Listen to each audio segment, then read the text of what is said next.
नमस्कार, मी विलास बडे. न्यूज 18 लोकमतच्या महाराष्ट्राची खबरबात या बातमीपत्रात आपल्या सगळ्यांचं स्वागत. राज्यात अनेक ठिकाणी रुग्णसंख्या कमी होत असल्याचं सकारात्मक चित्र दिसतंय. मात्र अजूनही काही ठिकाणी रुग्णसंख्येचा आलेख चढताच आहे. याबद्दलचा आढावा आपल्याला या विशेष बुलेटिनमध्ये घ्यायचा आहे. या विविध जिल्ह्यांमध्ये कोरोनाची सद्यस्थिती नेमकी काय आहे, कुठल्या जिल्ह्यामध्ये कोरोनाची रुग्णसंख्या कमी होतीये आणि कुठल्या जिल्ह्यात ती वाढतीये, त्याच्या मागची कारणं काय आहेत, हे सगळं आपण जाणून घेणार आहोत या खास बुलेटिनमधून. महाराष्ट्राची खबरबात. राज्यातील नागरिकांसाठी एक दिलासादायक बातमी आज आली, कारण राज्यातल्या 11 जिल्ह्यांमध्ये कोरोना बाधित रुग्णांची संख्या घटताना दिसतेय. केंद्रीय आरोग्य मंत्रालयाने घेतलेल्या पत्रकार परिषदेत ही दिलासादायक बातमी समोर आली. मुंबई, ठाणे, पुणे, औरंगाबाद यासह 11 जिल्ह्यांमध्ये कोरोना रुग्णसंख्या कमी झाल्याची माहिती यावेळी देण्यात आली. दरम्यान सातारा आणि सोलापूर या 2 जिल्ह्यात रुग्णांची संख्या वाढत असल्याचं यावेळी सांगण्यात आलं.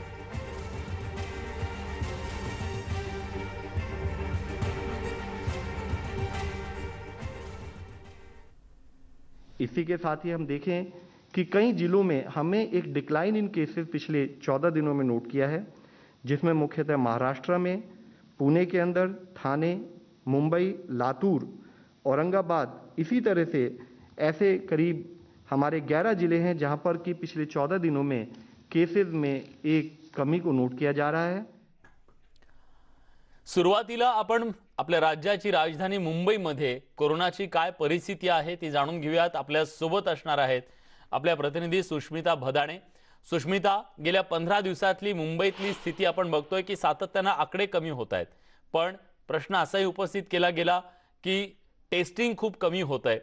आरोप प्रत्यारोप झाले, पण वस्तुस्थिती नेमकी काय आहे मुंबईतली आत्ताची कोरोनाची?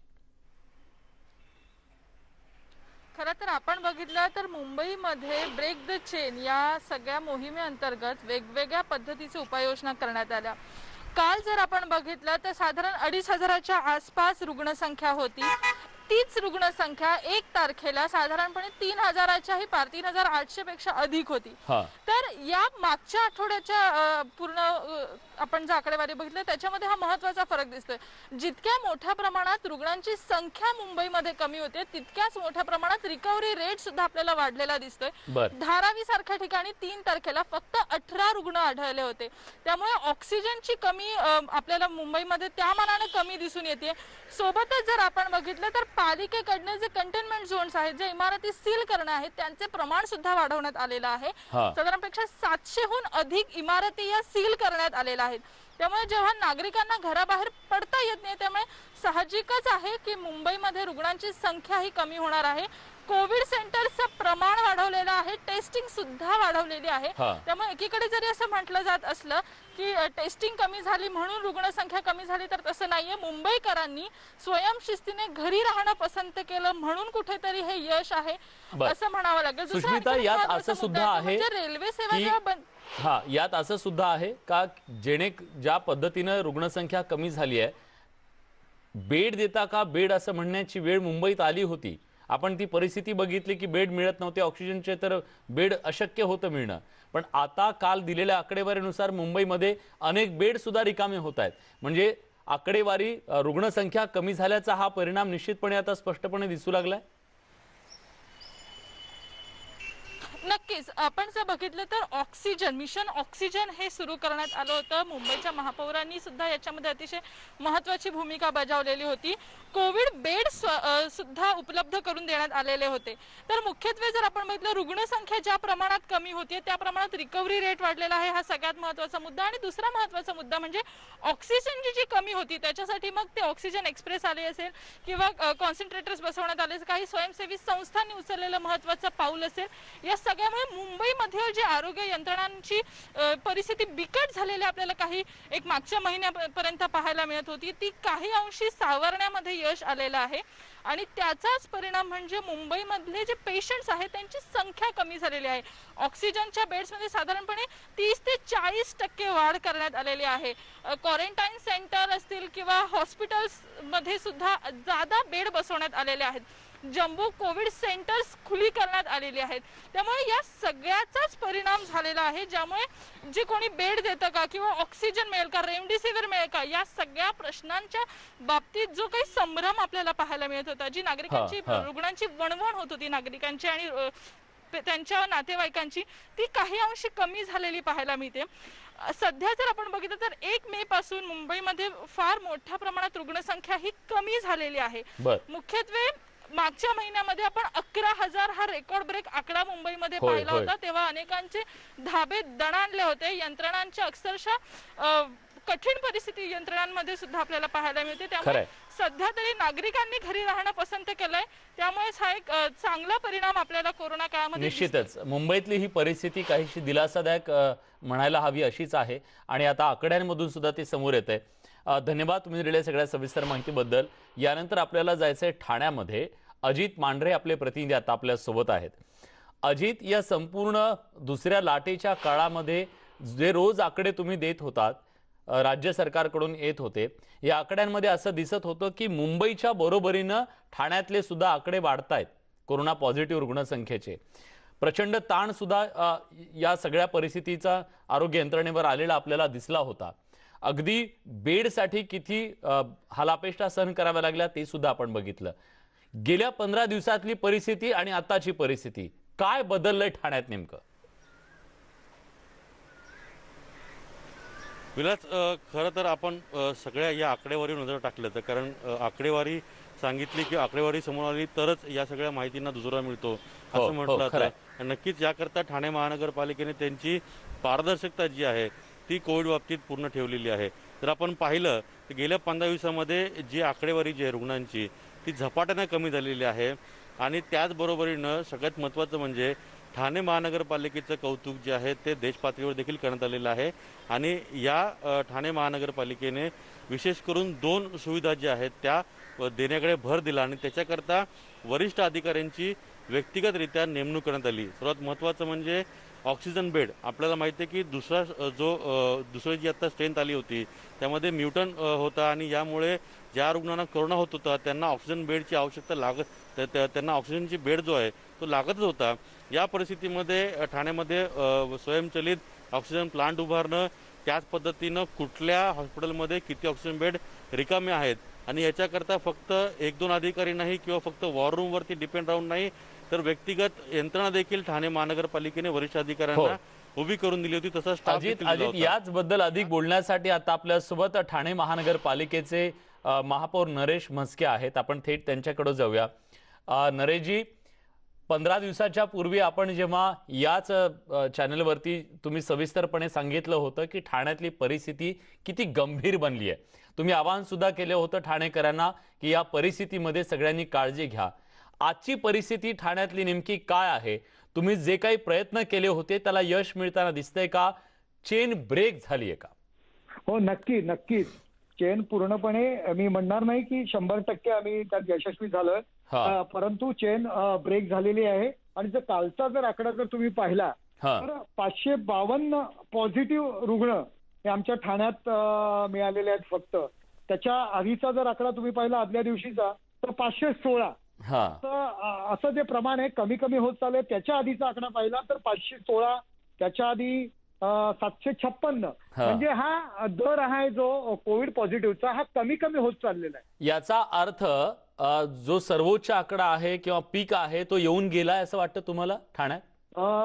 ह्यामध्ये प्रत्येक नागरिकांनी घेतलेली काळजी आणि त्याचबरोबर आमचे सर्व अधिकारी, मग आरोग्य अधिकारी असतील आणि संपूर्ण प्रशासन असेल, अगदी शेवटचा आमचा अगदी सफाई कर्मचाऱ्यापर्यंत सगळ्यांनी रुग्ण कमी होण्याकरता जे अहोरात्र जे कष्ट घेत आहेत आणि त्याचा हा परिणाम आहे असं नक्कीच मला वाटतंय. बरं, त्याचा परिणाम निश्चित झालाय, पण आरोग्य यंत्रणेवर जो प्रचंड ताण होता तुम्ही त्या सगळ्या परिस्थितीतून गेलायत.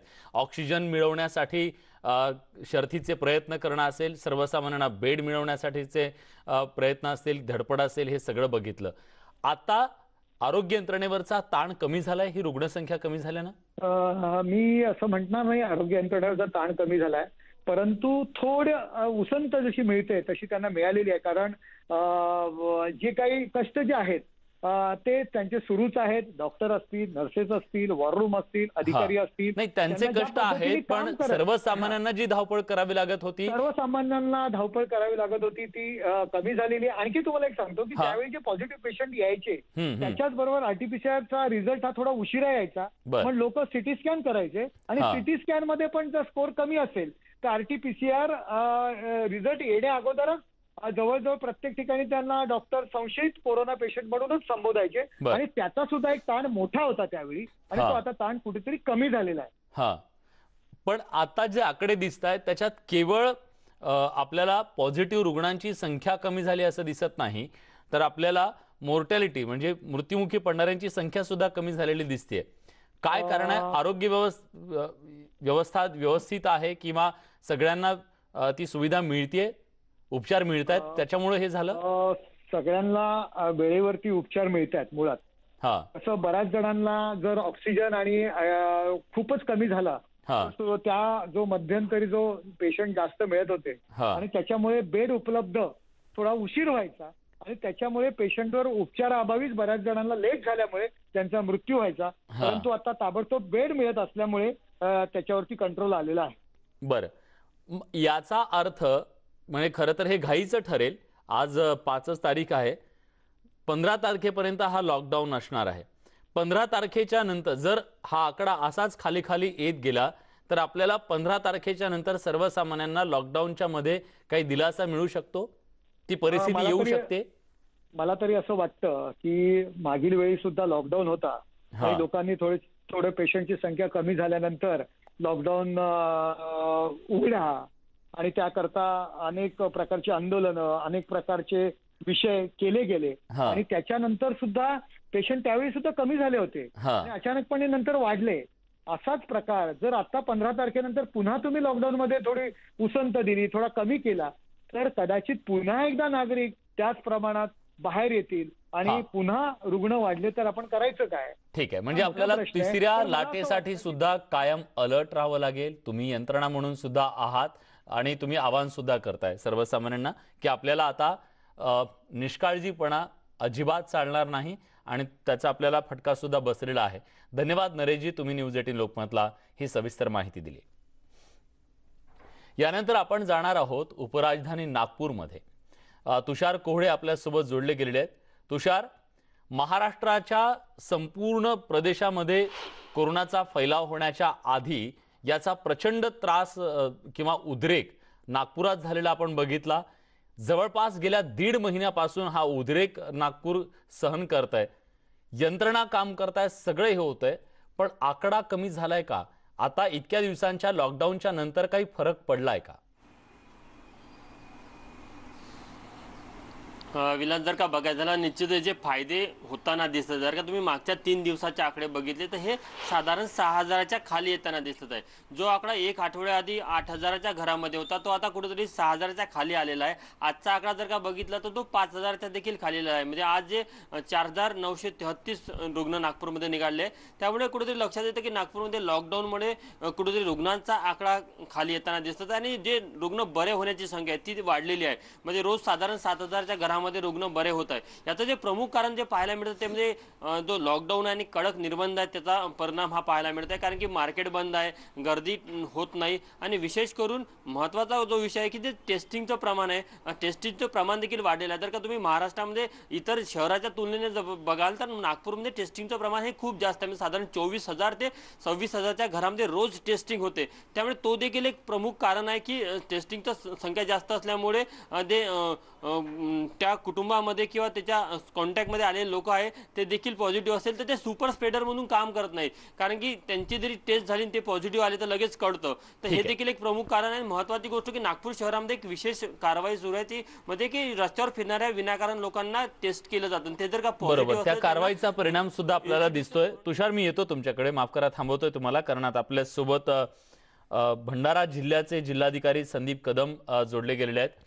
संदीपजी, भंडाऱ्यातली परिस्थिती नेमकी काय आहे? कारण भंडारा हा तसा एक छोटा जिल्हा, कमी लोकसंख्येचा जिल्हा म्हणून ओळखला जातो, पण कोरोनाचा उद्रेक इथं काही कमी नाहीये. आताची परिस्थिती नेमकी काय भंडाऱ्यातली? सध्या परिस्थितीत आमचे करोनाच्या ज्या केसेस आहेत त्याही एक स्टडी पेसने खाली येत आहेत आणि पॉझिटिव्हिटी रेटही आमचा कमी व्हायला लागलेला आहे. बर आणि सगळ्यात महत्वाचं म्हणजे आमच्या कंट्रोल रूमला येणाऱ्या फोनची संख्या पण कमी होत चाललेली आहे. बेड अवेलेबिलिटी वाढत चाललेली आहे. प्रायव्हेट गव्हर्नमेंट दोन्ही हॉस्पिटल्समध्ये बेड अवेलेबिलिटी व्हायला लागली आहे. अशा प्रकारे एक पॉझिटिव्ह दिशेने जातोय असं दिसतंय. बर पॉझिटिव्ह दिशेने जातोय आपण. ही पॉझिटिव्ह गोष्ट घडली कशामुळे? कशाचा हा परिणाम तुम्हाला जाणवतोय? 2-3 गोष्टी आहेत. सगळ्यात महत्वाचं, आम्ही सुरुवातीच्याच काळात म्हणजे एप्रिलच्या पहिल्या आठवड्यात फार मोठ्या प्रमाणात टेस्टिंग केलं. आम्ही छोटा जिल्हा असलो तरी आमचं टेस्टिंग हे 9,500 पर्यंत आम्ही घेऊन गेलो होतो. तर त्यामुळे सुरुवातीलाच आम्ही पेशंट्स बाहेर काढण्याचं, शोधून काढण्याचं एक काम केलं, ज्याच्यामुळे आमचं ते स्प्रेडिंग जे पुढे जी चेन होती ती चेन ब्रेक होत गेली.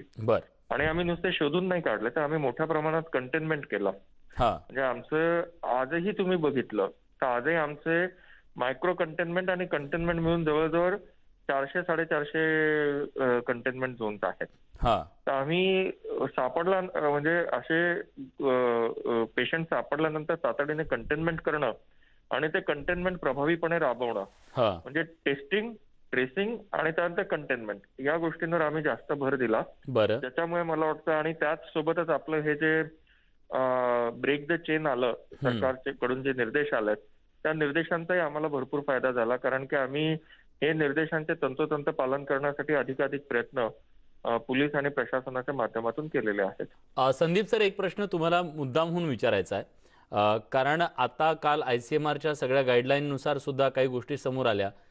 खरं सांगा की जेव्हा सुरुवात आपण केली होती या संपूर्ण कडक निर्बंधांची, सुरुवातीला आपण काही निर्बंध घातलेले होते, नंतर आपण वीकेंडचा लॉकडाऊन करण्याचा पण प्रयत्न केलेला होता.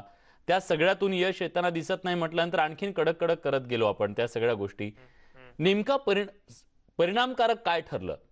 वीकेंड लॉकडाऊन खरंच परिणामकारक ठरला? नाईट कर्फ्यू परिणामकारक ठरला? की आपल्याला पूर्ण लॉकडाऊन हाच एकमेव गोष्ट आहे जी साखळी तोडू शकते?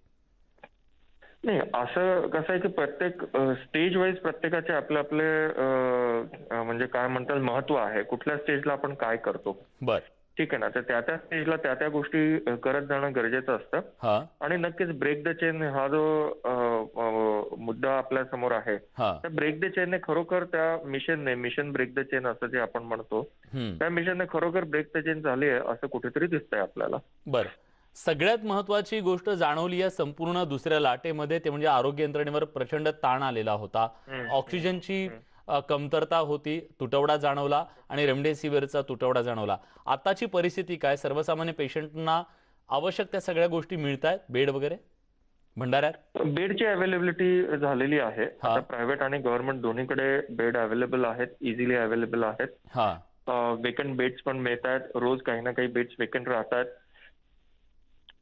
ऑक्सिजनचा सप्लाय जेवढा प्रेशर होतं ऑक्सिजनच्या सप्लायवर ते राहिलेलं नाही. आणि रेमडेसिवीरही अगदी पुरेसे नसले तरी काही ना काही रेमडेसिवीर थोड्याफार प्रमाणात का होईना त्याचा एक फ्लो होत आहे सध्या.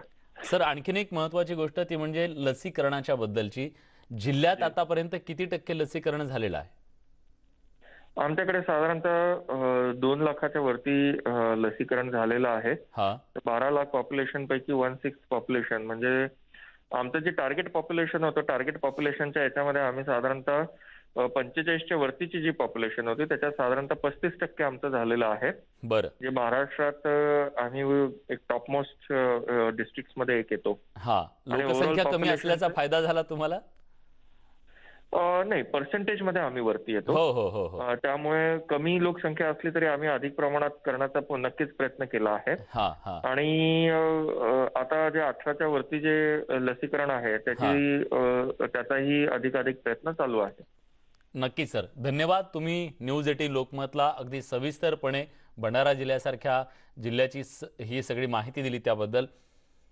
तेव्हा राज्यातल्या कानाकोपऱ्यात नेमकी कोरोनाची परिस्थिती काय, मुंबईपासून ते नागपूरपर्यंत, अगदी भंडाऱ्यात सुद्धा नेमकं काय, हे जाणून आपण घेतोय. हा ग्राउंड रिपोर्ट असाच सुरू राहणार आहे. कुठे जाऊ नका, पहा फक्त न्यूज 18 लोकमत.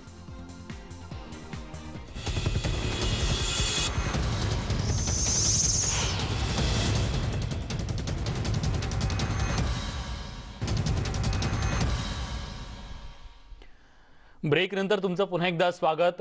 महाराष्ट्राची खबरबात मध्ये आपण जाणून घेतोय कोरोनाचा सध्याचा ग्राउंड रिपोर्ट महाराष्ट्रातल्या कानाकोपऱ्यातला नेमका काय आहे। मुंबई त्याचबरोबर आपण ठाण्यामध्ये गेलो, ठाण्यामधली परिस्थिती बघितली, उपराजधानी नागपूरमध्ये बघितलं आणि त्यानंतर आपण भंडाऱ्यामध्ये सुद्धा गेलो। आपण आता पुण्यात जाऊया। पुण्यातली ही परिस्थिती दिवसेंदिवस गंभीर बनत होती, पण आता या परिस्थितीत काही सुधारणा झाली आहे का जाणून घेऊया। वैभव सोनवणे आपले प्रतिनिधी आता आपल्या सोबत आहेत। वैभव, पहिल्या लाटेत सुद्धा पुण्यानं खूप काही सहन केलं, तो उद्रेक बघितलेला आहे। दुसऱ्या लाटेत सुद्धा प्रचंड ताण यंत्रणेवरचा आपण सगळ्यांनी बघितला, पण आता हा जो उद्रेक आहे तो कमी होतोय का? त्यात किती कमतरता येते? आताची परिस्थिती नेमकी काय आहे?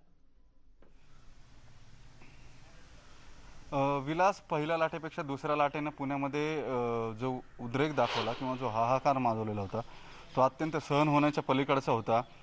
बेड्स असतील, इंजेक्शन्स असतील, ऑक्सिजन असतील, या सगळ्या अभावी नातेवाईक जे आहेत रुग्णांचे नातेवाईक आणि त्याच्यासोबत प्रशासनातले अधिकारी सुद्धा, यात असं काही नव्हतं की केवळ रुग्णांच्या नातेवाईकांचेच हाल होत आहेत किंवा रुग्णांचेच हाल होत आहेत। प्रशासनातले अधिकारी सुद्धा रात्र झोपू शकत नव्हते, अशी परिस्थिती होती। सुदैवानं 7,000वरती गेलेला, जवळपास 15 दिवसांपूर्वी 7,000वरती गेलेला आकडा जो आहे तो काल अगदी 2,500वरती येऊन ठेपलाय। गेले 2 दिवस सातत्यानं आकडा जो आहे तो 2,500च्या आसपास येतोय। त्यापूर्वी तो 4,000पर्यंत होता, मध्ये एक दिवस तो 3,500वरती गेलेला होता। टेस्टचं प्रमाण जे ते सातत्य कायम ठेवल्यानंतर ही आकडेवारी जी ती काहीशी कमी होते। ज्या तक्रारी प्रशासनाकडून आकडेवारीच्या बाबतीत काही संभ्रम असेल असं जरी गृहीत धरलं तरी दुसऱ्या बाजूने जो रेटा होता, बेडसाठीचा असेल, इंजेक्शनसाठीचा असेल किंवा व्हेंटिलेटर्ससाठीचा असेल, तो जवळपास 90% कमी झालेला आहे। आणि याच्यावरून आपण हा अंदाज लावू शकतो रुग्णांची संख्या जी आहे ती वास्तवात कमी झालेली आहे। लॉकडाऊनचा इम्पॅक्ट आहे का की आणखी कशाचा इम्पॅक्ट आहे हे तुर्तास सांगणं किंवा याच्या निष्कर्षाला जाणं अगदी अशक्य आहे। पण सुरुवातीच्या अगदी पुणे हे कधीच टेस्टिंगच्या बाबतीत कमी पडलेलं नाही। टेस्टिंग खूप मोठ्या प्रमाणात पुण्यामध्ये महाराष्ट्रातल्या इतर शहरांच्या तुलनेत झालेलं आहे। आता टेस्टिंग किती आहे? कमी करण्यात आलंय ते रुग्णसंख्या कमी झाली आहे त्याच्यामुळे, की टेस्टिंग तेवढंच आहे?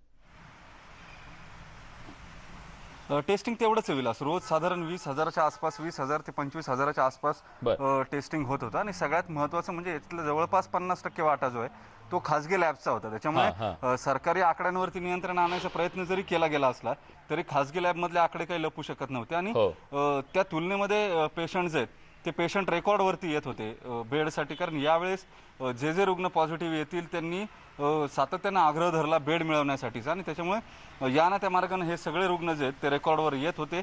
लॅब्सकडून आकडेवारी जी आहे ती सरकारला दिली जात होती आणि त्याच सगळ्या पार्श्वभूमी मग त्याचं कंपायलेशन व्हायचं दोन्ही खासगी आणि सरकारी लॅबमध्ये झालेल्या चाचण्यांचा आणि आकडा जाहीर केला जायचा। तीच पद्धत अजूनही आहे, गेल्या वेळेसही तीच होती। आणि मी अत्यंत खात्रीने सांगू शकतो गेले दीड वर्ष आम्ही कोविडचं जे रिपोर्टिंग करतोय पुण्यामधले आकडे अजिबात लपवण्यात आलेले नाही, कारण परिस्थिती अत्यंत स्पष्ट होती। जशी होती त्या परिस्थितीत ती ऍक्सेप्ट करायची भूमिका जी आहे ती प्रशासनानं पारदर्शकता दाखवली। आणि आता याच पारदर्शकतेतून हे सुद्धा समोर आलंय की एक काळ होता तो आकडा वाढलेला आणि आज कमी झालेले आकडे निश्चितपणे पुणेकरांसाठी हे दिलासादायक आहेत, यात कुठली शंका नाही। धन्यवाद तुम्ही दिलेल्या सगळ्या सविस्तर माहितीबद्दल। यानंतर आपण मराठवाड्यात जाऊया। मराठवाड्यातलं नांदेड हे शहर कोरोनाचं अक्षरशः उद्रेक सहन करणारं एक शहर बनलेलं होतं। मुजीब शेख आपले प्रतिनिधी नांदेडहून आपल्या सोबत जोडले गेलेले आहेत। गेल्या 1.5 ते 2 महिन्यापासून मुजीब नांदेड कोरोनाचा सामना करताय। अत्यंत वाईट परिस्थिती सुद्धा नांदेडनं बघितलेली आहे। पण आज जेव्हा केंद्रीय आरोग्य मंत्रालयानं सांगितलं की या जिल्ह्यांमध्ये काही जिल्ह्यांमधली रुग्णसंख्या कमी होतीये, नांदेड सुद्धा त्याच्यापैकी एक आहे। किती परिस्थितीत बदल झालाय हे तुमच्याकडून जाणून घेऊया, पण आपल्या सोबत आता विपिन इटणकर हे नांदेडचे जिल्हाधिकारी जोडले गेलेले आहेत। आपण थेट त्यांच्याकडे जाऊया। मी मुजीब येतो तुमच्याकडे।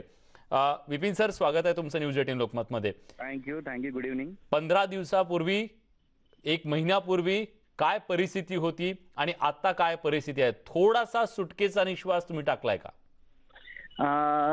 टू स्टार्ट विथ, आपला जो सेकंड वेव्ह जो सुरू झाला कोविडचा नांदेडमध्ये, we have reached a peak at मार्चच्या एंडला, जेव्हा जवळपास आमच्याकडे 1819 केसेस पर डे येत होत्या, हा परंतु त्याच्याहून आता आमची परिस्थिती अशी आली आहे की सध्या आता 400-500 केसेस आमच्याकडे पर डे येत आहेत. बर आणि जे पॉझिटिव्हिटी रेट होती ते ऍट द पीक 39% होती, म्हणजे 100 पैकी 39 लोक पॉझिटिव्ह येत होते जर हा, टेस्टिंग हा. केलं तर 100.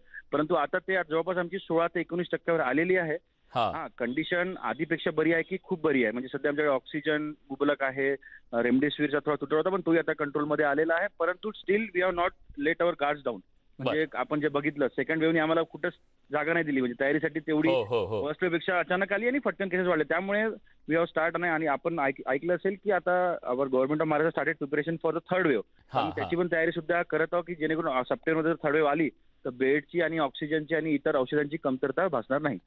विपिन सर, एक मुद्दा असा आहे की आता असं मानायचं सेकंड वेव्हची तो पीक जो आहे तो येऊन गेलाय असं मानायचं, की केवळ लॉकडाऊनमुळे तो थांबलाय असं म्हणायचं? नाही, तेच मी सांगतो. आता 15 तारखेपर्यंत आपलं लॉकडाऊन आहे, हा. राईट. त्यानंतर आपल्याला कळेल की खरंच हे कमी झालं आहे की because it is a viral disease, you never know. कारण आज आपण जर हे केलं की कमी झालं आणि आपण जर निग्लिजंटली वागलो तर इट कॅन बॅकफायर. त्यामुळे मला असं वाटतं की 15 तारखेनंतरच कुठेतरी बोलावं याच्यावर की सेकंड वेव्ह गेलेला आहे की कंट्रोल झालेला आहे. सध्या आपल्याला अजून जे 3 सूत्री आहे आणि आपलं लॉकडाऊन काटेकोरपणे लोकांनी पालन करावे, तेव्हाच आपण कुठेतरी ते चेन जी आहे कोळची ते ब्रेक करू शकू. बरं, पण सर तुमचं एक प्रामाणिक मत हवं आहे. आपण लॉकडाऊनच्या काळामध्ये खूप चांगल्या प्रकारे त्याची अंमलबजावणी करतो, पण अनलॉकच्या प्रक्रियेमध्ये आपण सगळेजण थोडेसे कमी पडतो का? नाही, मला आता जे मी 1-2 शब्द सांगेल की एक आता जे लॉकडाऊन आहे दॅट इज ऍडमिनिस्ट्रेटिव्ह लॉकडाऊन. हा आणि जेव्हा हे लॉकडाऊन अनलॉक होईल तेव्हा मला वाटतं की लोकांनी सेल्फ लॉकडाऊन Yes. पाळलं पाहिजे. म्हणजे जे 3 सूत्री आहे मी त्याला रिस्पॉन्सिबल सिटीजनरी म्हणणार हा की याने how responsibly our citizen will act that depends on की तिसरी लाट.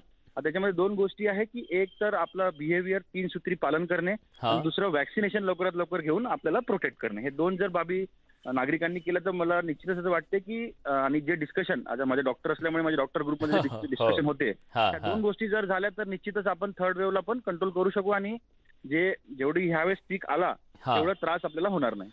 सर, वॅक्सिनेशन खूप महत्त्वाचं मानलं जातंय आपल्याला या लाटा जर थोपवायच्या असतील तर, पण वॅक्सिनेशनचा तो वेग येत नाहीये. वॅक्सिनेशनला लोकसंख्या आपल्याकडे जास्त निश्चितपणे आहे, पण त्या वेगात कमी वेळात जास्त वॅक्सिनेशन करण्यासाठी आपल्याला नेमकं काय करावं लागेल? नाही, आता आमच्या जिल्ह्यामध्ये जवळपास नांदेडमध्ये जवळपास 350 ते 450 वॅक्सिन सेंटर आहे.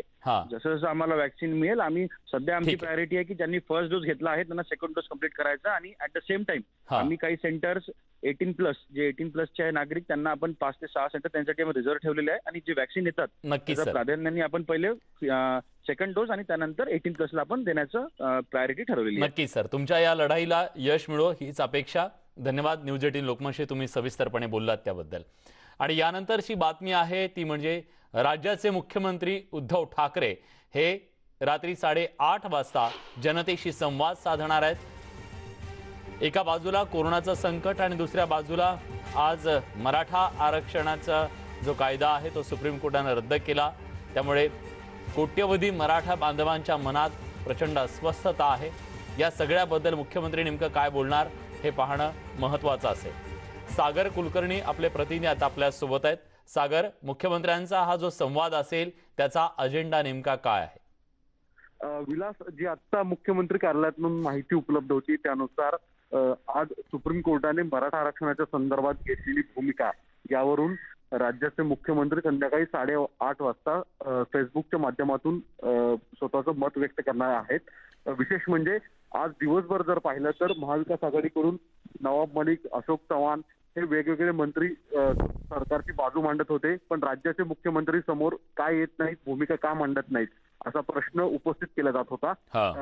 या संदर्भातच कदाचित आज मुख्यमंत्री भूमिका मांडतील की नेमकं सरकारने या आरक्षणाच्या संदर्भात काय भूमिका मांडली, कोर्टासमोर कोणकोणत्या स्वरूपात स्पष्ट भूमिका राहिली होती आणि जे विरोधकांकडून आरोप केले गेलेले आहेत त्याचे देखील कदाचित खुलासा करण्याचा प्रयत्न मुख्यमंत्री करतील असं सांगितलं जातं. धन्यवाद सागर, तुम्ही दिलेल्या सगळ्या सविस्तर माहितीबद्दल. तेव्हा आता सकाळी निकालाकडे सगळ्यांच्या नजरा होत्या, आता मुख्यमंत्री नेमकं काय बोलतात याकडे सगळ्या महाराष्ट्राच्या नजरा असतील. यासोबत महाराष्ट्राची खबरबात या बुलेटिनमध्ये आपण एक छोटासा ब्रेक घेतोय. कुठे जाऊ नका, पहा फक्त न्यूज 18 लोकमत.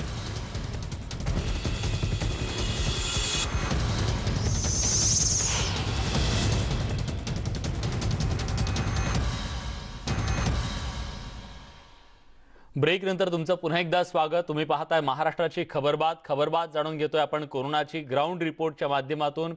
महाराष्ट्रातल्या विविध जिल्ह्यांमध्ये काय नेमकी परिस्थिती आहे, केंद्रीय आरोग्य मंत्रालयाने आज महाराष्ट्रातल्या ज्या जिल्ह्यांमध्ये कोरोनाचा संसर्ग कमी होत असल्याची दिलासादायक बातमी दिली, त्यानंतर विविध जिल्ह्यांमधला हा ग्राउंड रिपोर्ट आपण जाणून घेतोय। आपल्या सोबत आता आहे धुळ्याचे आमचे प्रतिनिधी दीपक बोरसे।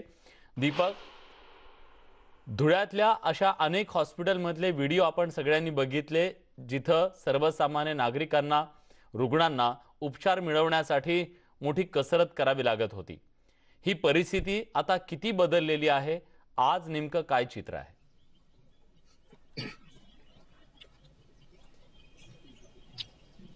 खरं विलास, कारण की धुळे जिल्ह्यात जर पाहायला गेलं तर धुळे जिल्ह्यातला आजचा एकूण कोरोनाबाधितांचा जो आकडा आहे धुळे जिल्ह्यातला, तो 39,000च्या घरात गेलेला आहे। आणि खरं तर ज्यावेळेस कोरोना सुरुवात झाली आणि खऱ्या अर्थाने मार्च आणि एप्रिल महिन्यामध्ये मोठ्या प्रमाणात कोरोनाने धुळे जिल्ह्यामध्ये अक्षरशः थैमान घातलं होतं, ते इतक्या मोठ्या प्रमाणात की अक्षरशः रुग्णांना आणि त्यांच्या नातेवाईकांना ऑक्सिजन बेड मिळवण्यासाठी हेलपाटे मारावे लागत होते, बेड मिळत नव्हते। एवढ्या मोठ्या संख्येने ही कोरोनाची रुग्णसंख्या वाढली होती। त्याचबरोबर रेमडेसिवीर असेल, त्याचबरोबर ऑक्सिजन असेल, असे अनेक प्रश्न निर्माण झाले होते। आरोग्य यंत्रणेवरती देखील मोठा ताण देखील त्याचा पडला।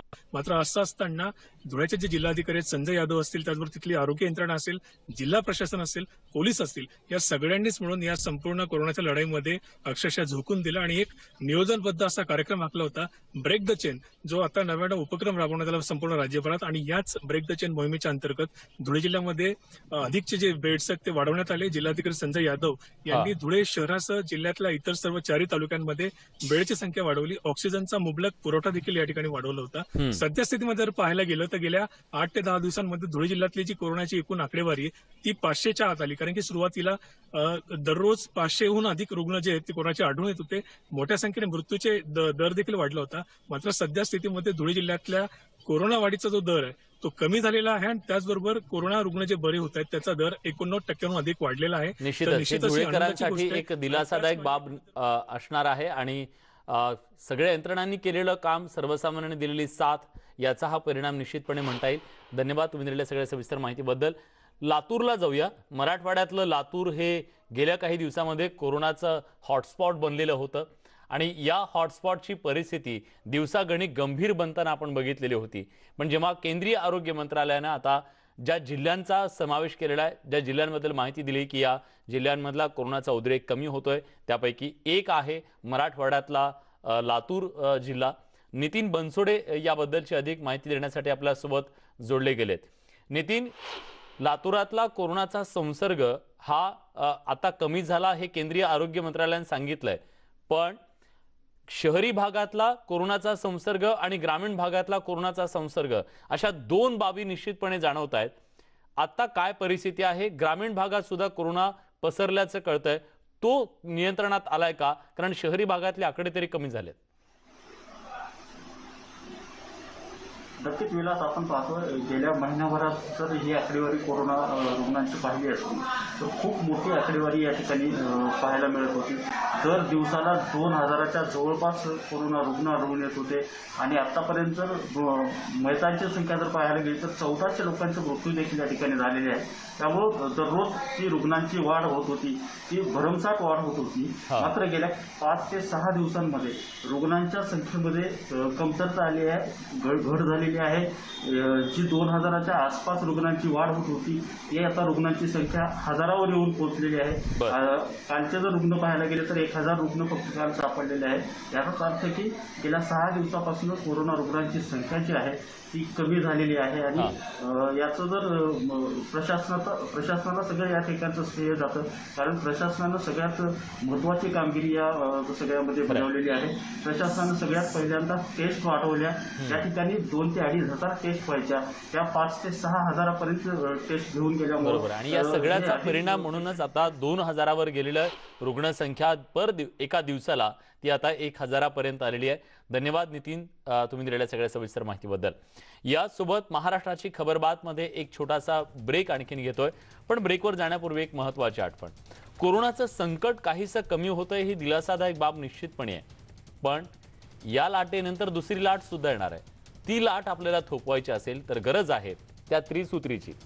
त्यातलं एक महत्त्वाचं ते म्हणजे मास्क। आपल्या आपल्या कुटुंबाच्या सुरक्षेसाठी हा मास्क वापरणं अत्यंत गरजेचं आहे. कुठे जाऊ नका, पहा फक्त न्यूज 18 लोकमत.